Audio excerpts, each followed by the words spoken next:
முடக்கத்தான் கீரை வச்சு தோசை எப்படி செய்கிறங்கிற பார்த்தாலும் இந்த மழைக்காலங்களில் ரொம்ப செழிப்பாக வளர்ந்துருக்கும் முடக்கத்தான் கீரை இந்த மாதிரி தான் இருக்கும். அதை எடுத்துகிட்டு வந்து அந்த கீரையை மட்டும் பறித்து எடுத்துக்கலாம். கீரையும் காய்களும் இந்த மாதிரி தான் இருக்கும், பார்க்காதவங்க பார்த்துக்கோங்க. இதை நல்லா பறித்து எடுத்துகிட்டு க்ளீன் பண்ணி வச்சுட்டு ஒரு கடாயில் சேர்த்துக்கலாம். ஒரு கைப்பிடி அளவுக்கு சேர்த்துனேன். இதில் கூடவே 2 பச்சை மிளகாய், 6-7 சின்ன வெங்காயம், 3 பல் பூண்டு, கொஞ்சமாக வந்து உப்பு சேர்த்துக்கிறேன். கீரைக்கு மட்டும்தான். இது வதக்கிறதுக்கு மட்டும் கொஞ்சமாக ஆயில் சேர்த்துட்டு நல்லா வதக்கி கொடுக்கணும். முடக்கத்தான் கீரையில் நேச்சுரலாகவே வந்து கசப்புத்தன்மை அதிகமாக இருக்கும். நல்லா வதக்கி எடுத்துருக்கும் போது கசப்புத்தன்மை வந்து கம்மியாயிடும். வதக்கினதுக்கப்புறமா நல்லா ஆற விட்டு மிக்சி ஜாரில் சேர்த்துட்டு நல்லா ஃபைனாக வந்து அரைச்சி எடுத்துகிட்டு வந்துக்கலாம்.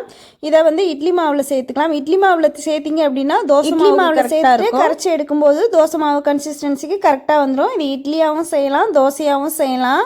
ஃபஸ்ட்டு மாவு வந்து தோசையை ஊற்றிக்கிறேன். எப்பவும் போல் ஊற்றிட்டு முருகலாக வரவும் தோசை மாதிரியே எடுத்து சாப்பிட்லாம். டேஸ்ட்டாக தான் இருக்கும். நான் டேஸ்ட்டை என்ஹான்ஸ் பண்ணுறதுக்காக நான் இன்னும் கொஞ்சம் வந்து பெரிய வெங்காயம் சேர்த்துக்கிறேன். இன்னும் கொஞ்சம் நல்லா டேஸ்ட்டாக இருக்கும். கசப்புத்தன்மை எதுவும் இருக்காது. இந்த மாதிரி செய்யும்போது மேலாப்பில் எண்ணெய் இல்லாட்டி நெய் சேர்த்துக்கலாம். அப்படியே கையிலே எடுக்க வருது பாருங்கள், தண்டவாளக்கல் அப்படிங்கிறனால. எப்பவும் போல் சட்னி வச்சு சாப்பிட்டுக்கலாம். எல்லா சட்னியும் வந்து சூட்டாகும், கசப்புத்தன்மை எதுவும் இருக்காது. தோசை எடுத்துட்டு அடுத்த தோசை ஊற்றிட்டு இட்லி பொடி வந்து சேர்த்துக்கிறேன். இன்னும் நல்லா டேஸ்ட்டாக டைரெக்டாக போட்டு மாவுலேயே ஆட்டி எடுக்கும்போது கசப்புத்தன்மை அதிகமாக இருக்கும். இந்த மாதிரி வதக்கி அதுக்கப்புறமா சேர்க்கும்போது கசப்புத்தன்மை எதுவும் இருக்காது. சம்மந்தப்பட்ட நோய் இருக்கவங்க வாரத்துக்கு ஒரு தடவை சாப்பிட்டுட்டே வந்தோம்னா நிச்சயமான பலன் இருக்கும். இட்லி பொடி தூவிட்டு மேலாப்பில் கொஞ்சம் வெங்காயம், அதுக்கு மேலே வந்து எண்ணெய் இல்லாட்டி நெய் சேர்த்துட்டு இறக்கலாம். வீக்லி ஒன்ஸ் ட்ரை பண்ணி பாருங்க. ஆயிடுச்சு முடக்கத்தான் கீரை தோசை. ரொம்பவே சூப்பராக இருக்கும். ட்ரை பண்ணி பாருங்கள். வீடியோக்கு ஒரு லைக் கொடுத்துட்டு யூஸ்ஃபுல்லான வீடியோஸ்க்கு நம்ம சேனலை ஃபாலோ பண்ணிக்கோங்க.